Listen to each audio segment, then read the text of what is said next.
मनसे अध्यक्ष राज ठाकरे आणि शिवसेना प्रमुख उद्धव ठाकरे यांची आज ठाण्यामध्ये जाहीर सभा होणार आहे। काल त्यांची मुंबईमध्ये सभा पार पडली, त्यानंतर आज ठाण्यामध्ये जाहीर सभा पार पडणार आहे। गडकरी रंगाच्यांसमोर जोरदार तयारी सुरू आहे। याबाबत आपल्यासोबत बोलण्यासाठी केदार दिघे त्यांच्याशी आपण बातचीत करणार आहोत। अनेक दिवसानंतर दोन्ही ठाकरे बंधू एकत्र ठाण्यामध्ये जाहीर सभा घेतात, कसं वातावरण आहे? बघा, उत्सुकतेचं वातावरण आहे उभ्या महाराष्ट्रात आणि आज ठाण्यामध्ये एवढ्या वर्षानंतर सन्माननीय उद्धवसाहेब आणि सन्माननीय राजसाहेब एकाच व्यासपीठावरती येणार म्हणून ठाणेकरांना एक विश्वास आहे की येणाऱ्या महापालिकेमध्ये भ्रष्टाचार मुक्त ही महापालिका होईल आणि ठाणेकरांना खऱ्या अर्थाने एक योग्य दिशा मिळेल। अनेक वर्षानंतर ठाण्यामध्ये देखील, कारण का बाळासाहेबांचं पण ठाणे प्रिय होतं, राज ठाकरेंचं ठाणे प्रिय, मात्र या ठाण्यामध्ये दोन्ही बंधू एका स्टेजवरती येणार आहेत, एकत्र आहेत। कसं शिवसैनिक आणि मनसैनिकांचं वातावरण आहे? बघा, एक वेगळं कुतूहल आहे, लोकांमध्ये एक वेगळी उत्सुकता आहे। मनसैनिक आणि शिवसैनिकांचं मनोमिलन खूप तळागाळापर्यंत झालेलं आहे।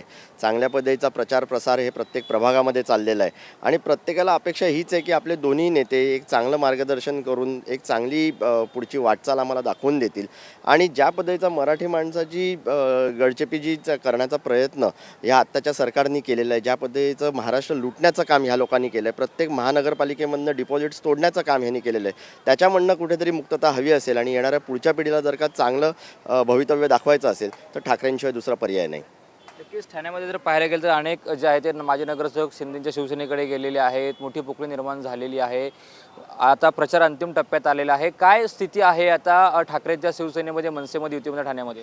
बघा, किती नगरसेवक गेले तरी या नगरसेवकांना बनवणारा जो सामान्य सैनिक आहे तो आजही या पक्षाबरोबर आहे, तसाच मनसेबरोबर आहे आणि शिवसेनेबरोबर आहे, म्हणून पक्षाला कुठेही धोका झालेला नाही।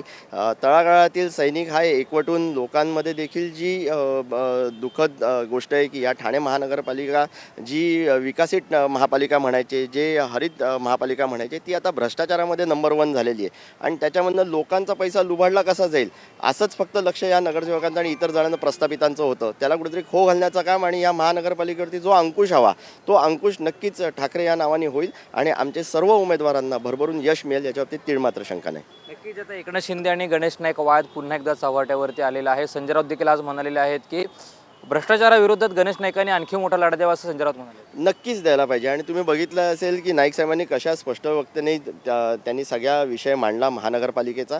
आम्ही देखील एवढ्या वर्ष हेच सांगतोय की जी महानगरपालिका सन्माननीय उद्धव साहेबांनी 92,000 कोटीचे फिक्स डिपॉझिट केलेले, तो पैसा गेला कुठे? तो पैसा हळूहळू कमी होत चाललेला आहे आणि तो कशासाठी वापरला जातो ह्याच्याबद्दल देखील सर्वसामान्य जनतेला कुठच्याच पद्धतीची कल्पना नाही।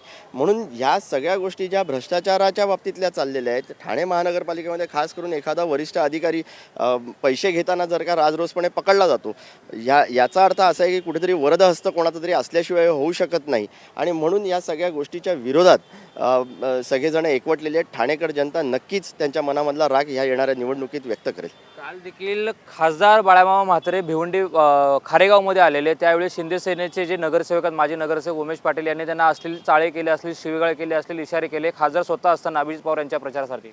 बघा, ही महाराष्ट्राची संस्कृती नाही।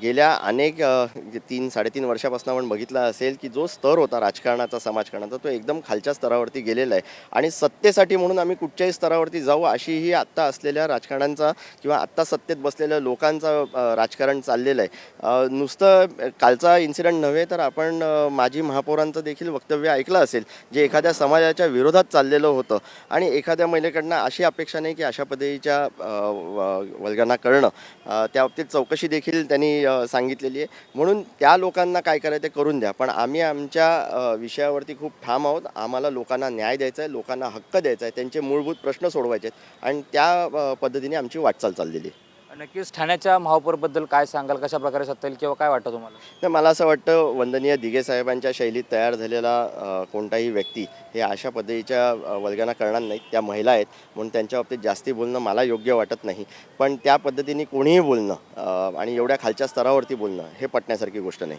निवडणुकीनंतर 16 तारखेनंतर काय वाटतं, ठाण्याचा महापौर कोण होईल किंवा कोणत्या पक्ष होईल, काय वाटतं तुम्हाला? नक्कीच आपण बघाल की एक वेगळा चमत्कार या ठाण्यामध्ये नक्कीच घडेल। शिवसैनिक आणि मनसैनिक ज्या पद्धतीने काम करत आहेत, ज्या पद्धतीने लोकांचा उत्स्फूर्त प्रतिसाद आहे, त्याला प्रचंड यश मिळेल आणि येणाऱ्या महापालिकेमध्ये सत्ता नक्की बसेल अशा पद्धतीची आमची वाटचाल आहे। नक्कीच हे होते केदार दिघे। येणाऱ्या महानगरपालिकेच्या निवडणुकीत सत्ता आमचीच बसेल अशा प्रकारचं वक्तव्य केदार दिघे यांच्या वतीने करण्यात आले। त्यामुळे आज ठाकरे बंधूंची सभा कशी पार पडेल कशा प्रकारचे निशाणा साधतील, काय आरोप प्रत्यारोप करतील हे पाहणं आता महत्त्वाचं असणार आहे. कॅमेरामॅन निशात तह, रणजित इंगळे, TV9 मराठी, ठाणे.